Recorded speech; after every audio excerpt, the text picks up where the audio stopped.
আসসালামু আলাইকুম এভরিওয়ান। আজকে আমি আপনাদের একদম ঘরোয়াভাবে শাহী ফিরনি রেসিপি তৈরি করে দেখাবো। ঘরে থাকা সামান্য উপকরণ দিয়ে কিন্তু আপনি এই শাহী ফিরনিটা তৈরি করে নিতে পারবেন। আর এই ফিরনিটা খেতে কিন্তু অনেক বেশি টেস্টি হয়ে থাকে।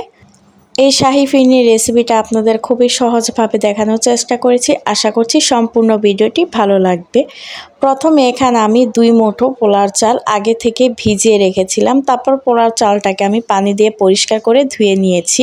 এতে করে চালটা কিন্তু নরম হয়েছে। এখানে আমি 1 কেজি পরিমাণ গরুর লিকুইড দুধ নিয়েছি।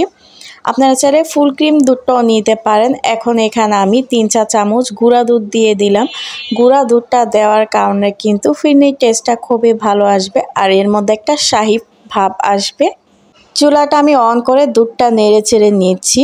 দুধটা যখন হালকা বলক চলে আসবে তখন এখানে আমি ভিজিয়ে রাখা পোলার চালগুলো দিয়ে দিচ্ছি। এখানে আমি চিনি গুঁড়া পোলার চাল নিয়েছি। আপনারা চাইলে যে কোনো পোলার চাল নিতে পারেন। এখন এখানে আমি কিছু মশলা অ্যাড করে দিব। এখানে আমি 2টো তেজপাতা ছিঁড়ে দিয়ে দিচ্ছি 2টো দারুচিনি। আপনারা চাইলে কিন্তু এখানে এগুলো গুঁড়া করে ব্যবহার করতে পারেন যদি আস্ত মশলাটা খেতে পছন্দ না করেন, বা ফিরনি রান্না শেষে আস্ত মশলাটা উঠিয়েও দিতে পারেন। তো এখন পোলার চালটা কিন্তু আমি দুধের মধ্যে সিদ্ধ করে নিব। তারপর এখানে আমি চিনি দিয়ে দিচ্ছি স্বাদ মতো। আপনারা আপনাদের পছন্দ মতো চিনি দিয়ে নেবেন। মিষ্টির ব্যালেন্সটা ঠিক রাখার জন্য এখানে আমি 1 চিমটি পরিমাণ লবণ দিয়ে আবার দুধটা নেড়ে চেড়ে মিশিয়ে নিচ্ছি। যে যেমন চিনি খেতে পছন্দ করেন চিনির পরিমাপটা ওরকমই দিবেন। এখন এই পোলার চালটা কিন্তু দুধের মধ্যে আমি ভালোভাবে সিদ্ধ করে নিব। আর এটা কিন্তু অনবরত নেড়ে চেড়ে যেতে হবে, তা না হলে কিন্তু তলায় লেগে যেতে পারে। দুধটা কিন্তু আস্তে আস্তে দেখবেন যে ঘন হয়ে এসেছে, আর এটা কিন্তু নাড়তে চাড়তে থাকবেন, নাড়া বন্ধ করবেন না, তাহলে তলায় লেগে যাবে। দুধটা কিন্তু আমি আরও শুকিয়ে নিব। তো কিছুক্ষণ এভাবে নাড়তে চাড়তে থাকবো। আস্তে আস্তে দুধটা দেখবেন শুকিয়ে গিয়েছে। এই তো দেখুন দুধটা শুকিয়ে কিন্তু আমার ফিরনিটা প্রায় রান্না হয়ে গিয়েছে। ফিরনিটা আমার ঘোটার আর প্রয়োজন পড়েনি, চালটা এমনিতে সিদ্ধ হয়ে গিয়েছে। এখন চুলা থেকে নামিয়ে আমি একটা বাটিতে ফিরনিটা পরিবেশন করে নিয়েছি।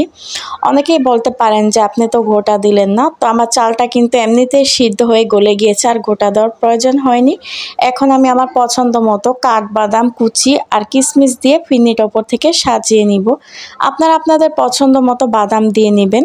বাদাম কিশমিশ দেওয়ার কারণে কিন্তু ফিরনিটা দেখতে খুবই সুন্দর লাগছে, আর খেতে তো মাশাআল্লাহ অনেক বেশি টেস্টি হয়েছে।